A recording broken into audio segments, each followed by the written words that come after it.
పదాలు తెలియని పెదవులకు అమృతవాక్యం అమ్మ. సంతానలేమి సమస్యతో బాధపడుతున్న ప్రతి స్త్రీమూర్తి బాధను మేము అర్థం చేసుకోగలం. 49 సార్ వంగవీటి రాధా గారు వైసీపీ పార్టీలోకి వస్తారని చెప్పి వార్తలు వస్తున్నాయి. రాడండి ఆయన రాడు. ఆయన మాట మీద నిలబడే మనిషి. మా వ్యక్తిగా కూడా చాలా మంచివాడు. ఆయనకి ఏదైనా లొకేషన్లో జరిగిపోవాలి. వాళ్ళు చేస్తారు వీళ్ళు చేస్తారని కాదు. ఏదైనా సమస్య వస్తే ఆయన దగ్గరికి వెళ్ళి ఈయన దగ్గరికి వెళ్ళేది కాదు. అప్పటికప్పుడే ఆయన స్వయంగా చూసి అప్పటికప్పుడే పరిష్కారం చేసేస్తారు. ఆయన ఎమ్మెల్యే అయితే చాలా మంచిది. అది అది ఆయన అభిప్రాయం అండి. అది ఇప్పుడు అందరూ మారుతున్నారు. వాతావరణాన్ని బట్టి వాన వస్తే గొడుగేసుకోవాలి, ఎండేస్తే గొడ్డేసుకోవాలి. పరిస్థితులు బట్టి మారితే మారచ్చు. మారడని గట్టిగా చెప్పలేము, మారుతాడని కూడా గట్టిగా చెప్పలేము. అది రాధాబాబు వైసీపీలోకి వస్తారన్న, వస్తే మంచిదేగా.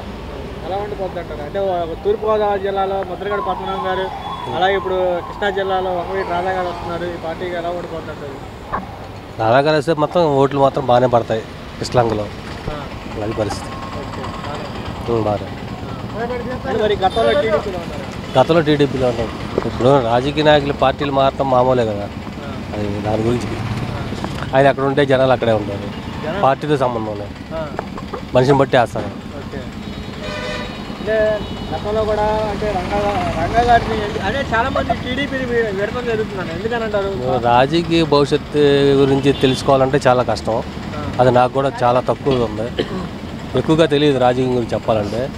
మీరు నన్ను అడిగి ఇబ్బంది పెడుతున్నారు అంతే, అంతకుమించి అది వేరే క్యాండిడేట్ ఎవరు నుంచి. వంగవీటి రాధా గారు వైసీపీ పార్టీలోకి వస్తుందని చెప్పి వార్తలు వస్తున్నాయి. అలాగే తూర్పుగోదావరి పశ్చిమ గోదావరిలో ఉన్నటువంటి ముద్రగడ పద్మనాభం గారు కూడా వైసీపీ పార్టీ ఎలా చూసుకుంటున్నారు? రాధా వైసీపీలోకి వచ్చిన, ముద్రగడ పద్మనాభం వైసీపీలోకి వచ్చిన, ఇంక ఏ నాయకుడు వచ్చినా కూడా ఇక్కడ ఏంటంటే కాపుల్ని అన్ని రాజకీయ పార్టీలు కరేపాకులాగా వాడుకొని పక్కన పడేస్తున్నారు. జనాభా తమాష ప్రకారం ఏ సామాజిక వర్గం ఎక్కడైతే ఉందో వాళ్ళకి రాజకీయ ప్రాధాన్యత ఇవ్వాలి. అది గత 50 ఏళ్ళ నుంచి చూస్తున్నాం. అతి తక్కువ సామాజిక వర్గాలు ఉన్న సామాజిక వర్గాలకేమో పెత్తనం వేస్తారు. ఉదాహరణకి సోదరుడు చెప్పిన విషయంలో కాంగ్రెస్ పార్టీ బలంగా ఉన్నప్పుడే రాయలసీమ వాళ్ళకి ప్రాధాన్యత ఇస్తూ రెడ్లీ ప్యాకేజీగా మారిపోయింది కాంగ్రెస్ పార్టీ. ఓట్ బ్యాంక్ ఏమో కాపు సోదరులను వాడుకుంటారు, మిగిలిన బీసీ ఎస్సీ ఎస్టీ వర్గాలను వాడుకుంటారు. అధికారం తీసుకెళ్ళి వాళ్ళని ఎత్తిమీద పెడతారు. అలాంటప్పుడు అప్పుడే గుణపాఠం చెప్పారు. రంగారు చావుతో వచ్చింది ఇక్కడ కాంగ్రెస్ పార్టీ అధికారంలోకి. వచ్చినాక మరి రంగారు వంగవీటి సీమలో రంగారు చావుతో వచ్చిన కాంగ్రెస్ పార్టీ తరఫున రంగారి కుటుంబానికి, రత్నకుమారి గారికి కానీ శోభన చలపతిరావు గారికి కానీ ఎవరికి ఒక్కళ్ళకు కూడా రంగారు చావుతో వస్తే వాళ్ళకి మంత్రి పదవి ఇవ్వాల, చెక్కాయ బొక్కాయ వాళ్ళకి ఇచ్చారు. అప్పుడు ఎమ్మెల్యే సీట్లు రెడ్లకి, అత్యధిక శాతం రెడ్లకి. రెడ్లు 8% ఉన్నారు. కాపులు 27, అఫీషియల్గా 27 మంది ఉన్నారు, అన్అఫీషియల్గా 33% కాపులు. వాళ్ళకేమో సీట్లు లేవు, వేళ్ల మీద ఉంటాయి సీట్లు. మా ఎమ్మెల్యేలు ఏమో తక్కువ, మినిస్టర్లు తక్కువ, అన్నీ వాళ్ళకే. మిగిలిన సామాజిక వర్గాలు అగ్రవర్ణంలో ఉన్న కమ్మారికి అదే పరిస్థితి. కాంగ్రెస్ పార్టీలో ఉన్నప్పుడు ఓట్ బ్యాంక్ మాది, అధికారం వాళ్ళకి.